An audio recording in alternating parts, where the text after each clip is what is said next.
The JoePontillo show is a family show made by families for families in spite of families. Hi, welcome to the JoePontillo show. This is episode 10. When I started this show back in February, my thought process was I'm going to do a show every other week. And then if it's sort of popular, I'll try to do one every week. And now it's October. And I'm at episode 10. Not because it's good or bad, but just because things keep happening. For example, I seem to be someplace else every time I do that show. But that's part of the charm. This way it looks like I'm just starting a different show in a different location. And you go, oh, well, he got rid of those fake bricks. This must be something new. I started the show at a sort of a low/angry point. I think I had some things fall through and cancel, and I was like, now's the time to start that podcast/talk show I always wanted to start. Ah! And now I'm kind of less angry. So there we go. But, the thing about comedy is you're always on the brink of becoming the Joker. That's right. Speaking of which, is anybody hyped for the new Joker movie? I don't... Who's even excited about it this time? The problem is, there's no media frenzy like there was for the first Joker movie. Remember that? That was crazy. The media was freaking out. They were going, oh my god, how could they glorify this villain that puts on clown makeup and attacks rich people? We're rich. We don't want clowns attacking us. They're too dangerous. It's going to inspire people to attack us. And then nothing happened. People just went and saw the movie and it made a bunch of money and stopped being babies. But for this one, nobody seems to care. Maybe because it's a musical, allegedly. I've heard that. I feel like that deserves some media frenzy. Why aren't they panicking that people are going to start putting on clown makeup and singing in the streets? That would be freaking terrifying. But no one cares about my concerns. Anyway, welcome to the episode. As usual, hit like, hit subscribe, and let's do this stupid show. So by accident, I watched, the MTV Video Music Awards, which I almost forgot that they still do. That used to be must-see TV, and I remember back when Twitter started, everybody was watching it. Even if you weren't actually watching it, you could just watch on Twitter what other people were saying about it and be able to make your own jokes about the VMAs. You were lying to people. And it was great. And, it's on they simulcast it on 18 different channels, which feels sort of like you're in a dictatorship. As if it's state-run media. Everyone tonight will be watching the VMAs. As if it's the State of the Union address or the president addressing the nation. Whatever. And I don't even know what they were giving awards for. There was a bunch of confusing performances. They just gave an award to Katy Perry just, for being Katy Perry. It's and the best Katy Perry of the Year award goes to, oh my god, for the 15th year in a row, it's Katy Perry. Wasn't terrible, but I was just this is so insipidly stupid. But I got to finally see some people who I only seem to know about because they're talked about on the internet a lot, where I'm pretty popular. So that Chappelle Ron, I'm gonna say her name wrong. Chappelle Roan. Her performance was interesting, and then not long after that happened, Chappelle Roan, for some reason, I don't know why they do this every election cycle, where one or two celebrities or musicians says who they're voting for. Taylor Swift had to come out after the debate and go, I've made my decision, I'm voting for Kamala Harris. Okay, thanks. I was not gonna even vote until she chimed in, and now I'm yes, we are so back. So then, of course, eventually they got around to Chappelle Roan, who's 22, 23. She's new to the game, but blowing up. And she refused to endorse anybody and said the truth, which is that both parties are terrible and there's no way I can offer my support to anything. And of course, she was canceled because you cannot not choose a side. That is illegal. That is too dangerous. Complete threat to democracy. Put her in jail. End her career. It's over. But what is wrong with people? Like, seriously, if you're the type of person who's sitting there going, "How could Chappelle Roan not endorse the correct candidate?" Get over yourself. Grow up. Stop being a child. Get off the internet. Okay? All of this stuff is fake. It's not real. You can do it. I believe in you. So the point is, stop asking celebrities anything, okay? None of them sound intelligent when they endorse people. All right, sorry. Thank you for chiming in, biggest pop artist in the world.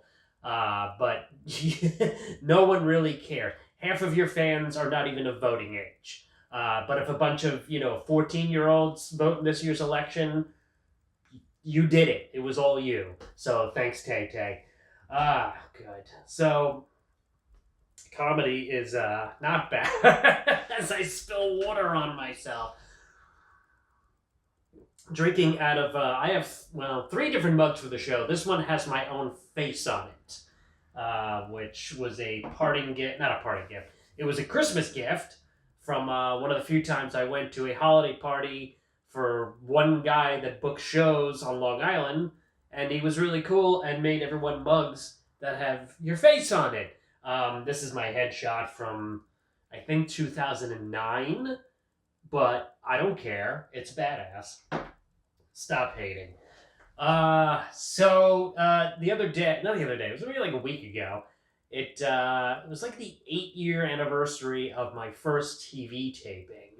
And my first TV taping, I don't know how many of you remember this, there was first there was Live at Gotham Comedy Club in New York City, one of the best comedy clubs in New York, by the way. They had a show on Comedy Central called Live at Gotham, I think in like the late 2000s, early 2010s, and it was on Comedy Central, so nobody really watched it, of course, but it was a really good TV credit to have. And in fact, I remember paying, they still do these, there used to be these things called the stand-up showcase. And what you would do is you would reserve a spot. They'd be like, "Oh, we've got this industry person, blah, blah, blah, from Comedy Central, or blah, blah, blah, from MTV, or blah, blah, blah, from the U.S. Mint." I don't know why the U.S. Mint was an industry guest. But you would pay money. I think it was like $40 if it was like some baseline person. But then if you're going to go meet like the Comedy Central person, it was like $50 or $60. And you'd pay to go meet them for like 5-6 minutes. And I met the Comedy Central person, and I think they were largely in charge of only booking that one show. They seemed very not interested, not necessarily in me, just in being there in general. So they were just there collecting money and being like, "Oh, great, a tape. Yeah, I'll watch that." So needless to say, I did not get on that show. It didn't last very much longer anyway. I did a bunch of those stand-up showcase things because it felt like you were doing something, but it was also this kind of like, it's almost like speed dating, but there's only one person, where it's like, "Okay, you've got 5 minutes. You got this. You got this." Like someone would actually hype you up before you went into the meeting with the person. And I go, "I got this." And then you'd go in there and they'd be like, "Hi, how are you?" And you'd go, "Great. Here's my stuff. I do comedy." And like, that's all you could really say. Because I was still pretty new, so I didn't have like if I went in there now, I'd be like, "I've done 2 specials. I've been on this show, that show, radio, SiriusXM, MTV, Amazon, JoePontillo show on YouTube," and they'd be like, "Oh, that's a lot." But back then, I was just like, "Yeah, I've been doing comedy for like 3-4 years, and I had $40 to burn, so here I am." That's sort of what happened with the stand-up showcases, and I feel like the most successful things that came of that was I met one booker who I still work with occasionally today, and he's actually one of my favorite people to work with because he doesn't book a lot, and I'm not even entirely sure if he always remembers who I am, but he'll always respond to me, even if he doesn't have anything. He'll just be like, Joe Pontillo, great, we're gonna do something soon, kid. Need more people like that.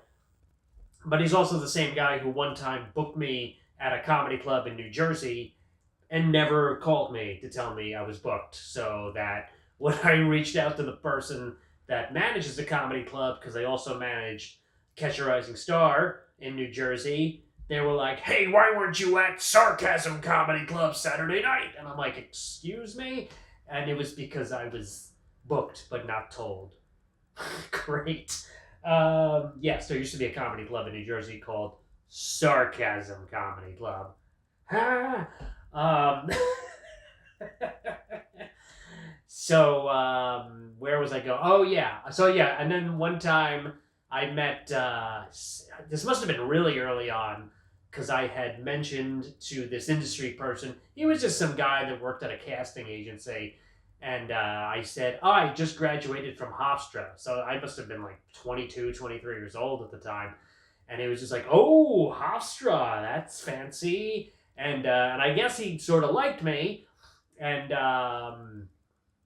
what happened? Oh, yeah, and then I got an email from the people that run the showcases, and they were like, Joe, Kyle liked you. So what you're going to want to do now is send him a postcard. And I'm like, what are you talking about? I'm going on vacation and I'm going to send this guy a postcard? Go, no. You send him like, a 4x6 picture of your headshot, and then right on the back, it was great meeting you. Here's a couple of my upcoming stand-up dates. Which I guess makes sense. You would never do that now because you'd look like a murderer. But but in the mid-2000s, sure, I guess that made plenty of sense. And I did do that, and I don't think the guy ever came to a show, and then I kind of just moved on from it. I think I had also met the woman who booked the, oh God, I'm going to completely forget the name of the show. Used to be on VH1. They would show video clips. It was called Best Week Ever or something. I don't know. But they would show video clips of things. I don't know if it was music videos or news or whatever. And then they would cut to mostly comedians being like, blah, blah, blah, blah, blah, blah, blah, blah, blah, blah. And the jokes weren't really that funny. But again, if it was a good TV credit. So it was like, well, I can get on this TV show, which I'm not even entirely sure if they paid you for that one. They probably did something, but but I guess I had done well enough with that person that they had said, yeah, give this person my email, and I reached out to her a bunch of times, and I feel like the show stopped existing not long after I met them, which is usually, every once in a while when I decide to question where I'm at stand-up wise, it's because a lot of times I've met people just after the point where they maybe could have done something for me, or just before they're not able to do something for me anymore. Like I ended up becoming friends with one of the late night bookers of one of the most famous late night shows about 3 to 5 years after he stopped booking the show. And also the show wasn't on TV anymore. 10 points if you guess who it is. So, getting back to my story. So, there was another version of Live at Gotham called Gotham Comedy Live. Totally different.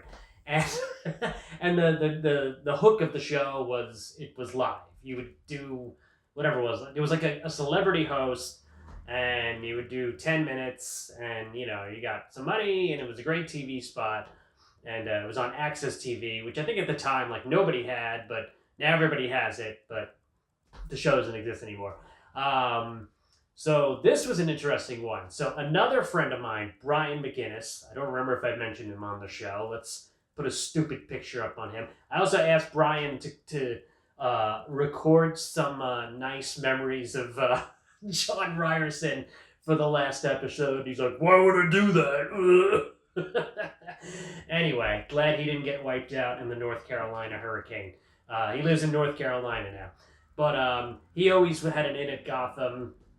And he's like, hey, I got the booker's email for, Gotham Comedy Live. So he gave it to me because he's sometimes an okay dude. And I emailed them. a video, and I just kept emailing, be like, hey, just wanted to see if you got my video. Normally, you reach out to people repeatedly asking if they've got a chance to check out your stuff, and they never respond.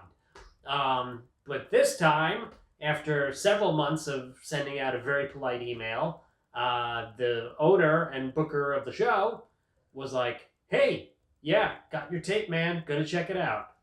Okay. Um, and eventually he did check it out, and he was like, you're great. You have great stage presence. I want you on the show. I just want to see another tape of you doing more personal material, because I sent him, I think there was like a subway joke on there, some kind of dumb internet joke, a dumb joke I do about hurricane coverage, and I was like, okay, fine.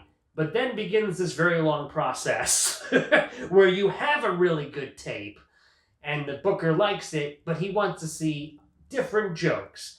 And as any comedian watching this knows, the journey to finding the tape could be years. Okay? Years upon years. So this was like 2014. And at first I was like, oh, this guy's, pulling my leg or whatever.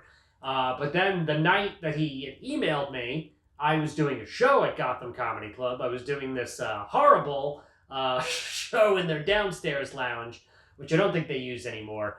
It was like for dog rescue or something. I don't know why animal rescue people have no sense of humor. They should stop doing comedy fundraisers unless they're paying well, and then please keep doing them.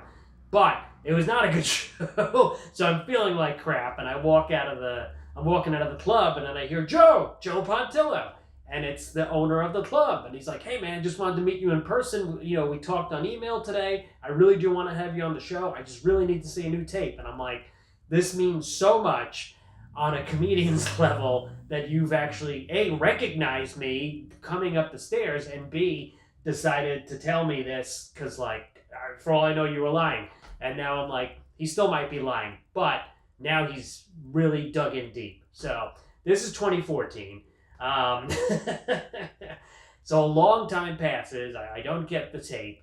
I remember doing a spot at New York Comedy Club on a Sunday night. This guy Jamie Roberts, who now books the Comedy in Harlem, I think he's still booking it, had a great show Sunday nights called Sunday Night Live, and I had a great set. However, every time the server walked past my camera, the table shook and the camera kind of wobbled. And I was like, oh my God, this is so horrifyingly bad. And I showed it to somebody and I said, can I send this to the booker of a TV show if they've already seen a tape? And they were like, yeah, it's great. And I, against my better judgment, sent it, and I never heard anything. And I was like, okay, I shouldn't have done that. Then flash forward a few more months, and someone I was friends with at the time was like, hey, I got the email for the producer of Gotham Comedy Live. Just email them. They'll put you on the show. And I was like, yeah. And I sent them the original video that I sent to the booker of the club and the show, and the producer loved it. He's like, oh my God, Joe, you're great. I want to say his name was like Rob or something. He sounded like a guy who was just like, a wacky like TV producer that was just like, yeah, we're going to do this great show about comedy. We're going to get the celebrity host, and they're going to host the show, and we get like 4 random comedians. It could be great. So he was like really excited. He's like, dude, hilarious. You got to do the show. Let me see you with the owner of the club. And I was like, damn it. And then, of course, the owner of the club watches my video. Maybe he remembered me. Maybe he didn't. But he was like, hey, Joe, love your stuff. Just need to see another tape of you doing more personal stuff. So now it's like deep into I don't even know, sometime in 2015. June of 2015. I do a show at the Brokerage Comedy Club and have a very, very good, 12 or 13 minute set. If I watch the tape now, I'll be like, most of this sucks. But it's the video that got me on TV, so what do I know? But it's also because I'm a completely different person now than I was then. I'm not the same person I was 5 minutes ago or 3 episodes ago or whatever we're doing. Anyway, so I send this video. and I filmed that in June 2015. It wasn't until I don't even know, but it was many, many months later, and finally get an email back from the booker of the club and the show, and he goes, "Joe, this is great. You are passed for the show, but you're not on this season. You'll be on the next season." So I had to wait like basically a whole nother year to maybe do the show. I have this theory. The Thursday and Sunday shows on Long Island sometimes would be hosted by one John Truzen, and he used to work for Gotham Comedy Club. And I wonder if seeing him bring me on stage also gave me a little bump. I don't know, but it doesn't matter. Anyway, so finally in September of 2016, it's been like 2.5 years of me trying to get this one TV spot. I break through and I get the email, "Hey, can you do whatever it was?" I think it was like September 15th. And I was like, "Oh God, yes." So I do it, I book all these, fill out all this paperwork. I had been hyped up that this show was amazing, that the crowds were hot, it was like a great, tape, TV spot, yada, yada, yada. But also this show was a little dependent on who was hosting. Like there was one episode of the show that was hosted by this guy, Craig Carton, who's a WFAN radio host, not a comedian. He's a mental patient who went to jail 5 years later or 3 years later for insider. I don't remember what he was doing. I think he defunded a charity or like some weird stock thing. Whatever. All WFAN radio hosts should be put in jail. That's besides the point. So my show was hosted by Paula Poundstone, who I think also went to jail for doing something. We don't need to get into it. Just Google and you'll find out everything that went on with her. And, she was a fine host. She's a comedian. But then they asked for credits. And, most of my credits were like other TV shows or, wrote jokes for this or that. And it didn't really sound right. So she brings me on and just goes, "Let's give it up for your next comedian." And it must have forgotten my name and just went, "Jumpin' Joe." Blah, blah, blah, blah. Maybe she said Pontillo. I'm not really sure, but great. That's really, that's what you want when you go up on stage. So, like I said, I've heard that the show was amazing crowd. Crowds were awesome. You're going to get great tape, blah, blah, blah, blah, blah. The crowd was blah. But here's why. There were a lot of comedians in the audience. They had all come to see this one comic who I'm not even sure if he's still in comedy. He was some guy that lived in Maryland but would drive up to New York to do shows and just crash on people's houses. And they all came to see this one guy. And, they laughed pretty hard for him and not so much at everybody else. And I did fine. I got a couple of applause breaks. A friend of mine, Steve Marshall, recently watched the set and was like, "This 2.5 minutes right here, this should be your tape." And I watched it and I was like, "Oh yeah, that is pretty good." I did a lot of versions of jokes on that set that I do today, but I do them totally different, but they were like in their infancy then.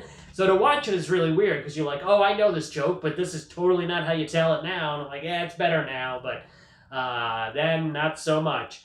But yes, I did the show, and the best part was the show was called Gotham Comedy Live, and it was supposed to be live, and it didn't air for 8-9 months. I think it aired finally in April of 2017. So, and I remember someone asking me not long afterwards, "Hey, you get any bookings bump from doing Gotham?" And I go, "I don't think so." But what a journey. And it just goes to show you that you don't need management. You just need so much patience that you might be insane. And then you become the Joker, which is where we are now. And I said, "Well, can I do that with cash?" Right? America's Got Talent, while we're talking about TV shows. That was a show. So I auditioned for America's Got Talent in 2019. And I remember so many people messaged me and just wrote, you're too good for that show. And I go, yeah, but what am I gonna not do it? I know I'm too good for a lot of things, but there's a lot of things you should just do them, and it doesn't matter. Like this, no, I'm not good enough for this, or but the America's Got Talent audition was a really weird and good thing. They like a good story, and I think if I audition again for the next season, I got to come up with some sort of dark backstory. I don't know what it is. Like, I had to start this YouTube show to make money, but you can save me, America's Got Talent. But the best part of the America's Got Talent audition is I had like the fast pass, where I didn't have like a time slot, but I just kind of went to the front of the line and didn't really have to wait for 6 hours. I still was there for like 2-3 hours. But so for the audition, they take like a group of like, I don't know, 20 performers, bring them all into the room. Most of these people have like their family with them because it's a lot of young people. And then, it's me and this one comedian I know from Jersey. And of course, we're alone. And the other comedian went up there and kind of did some sex jokes. Sure, why not? Needless to say, I don't think they got on the show. And I did my 2 minutes, and it went very well, and they were nice. And I was like, I don't. And then the next person that went on after me was like an 8-year-old kid with a puppet, and the puppet told jokes, and I just kind of went, end the auditions, this kid won. Am I right? And then they didn't even do the next season, but that was because of COVID. It had nothing to do with the fact that that kid was so talented, they decided to just cancel the whole show. So that was my America's Got Talent story. And it's painful to watch that show. Like, there's obviously a lot of very talented people on there, but then you have to watch, like, who is it now? It's like Terry Crews. Like, the person on stage could just be like sneezing 6 times in a row, and they'll cut to him, and he's like, "Oh my god!" And it's like, ugh, just please stop. There's a real authenticity problem with like anything entertainment related on TV, and I think we need to fix that. That's what we're gonna do in the new year, which is still 3 months away. So much can happen. Dear God. All right. That's it for this show. I'm glad we got to, spend this time together. It's really important to me. Make sure to hit like, subscribe. I got a whole bunch of shows coming up. It's October. Probably too late. I don't think I'm going to post it before tomorrow, but this weekend, Friday night, I'm doing Tilly's Table in Brewster, New York. That's Friday, October 4th. Saturday, October 5th, I'm doing Dream Big Theater in Del Mar with Matt Vita. Remember Matt Vita? 2-time champion of the Joe Pontillo Show. And then next week, I'm somewhere on Friday, I think in Babylon, hopefully not angering another member of my family. And then and then Saturday the 12th, I'm at the Comedy Works in Bristol, Pennsylvania. I love Bristol, Pennsylvania. One of the first comedy clubs I ever worked. Just one show, 8 o'clock. And then October 16th, the Harrison in Floral Park. I'm all over Long Island this month. Actually, that whole week. The 16th, the Harrison in Floral Park. And then Friday the 18th, Michael's in Island Park. Chris Monty headlining. And then Saturday, October 19th, Holbrook Fire Department. Oh, God. And then October 20th, I'm doing some contest at the Comic Strip Live, and it's at like 1 o'clock in the afternoon, so that's going to go well. Anyway, thanks for being here. We will see you next time on The Joe Pontillo Show.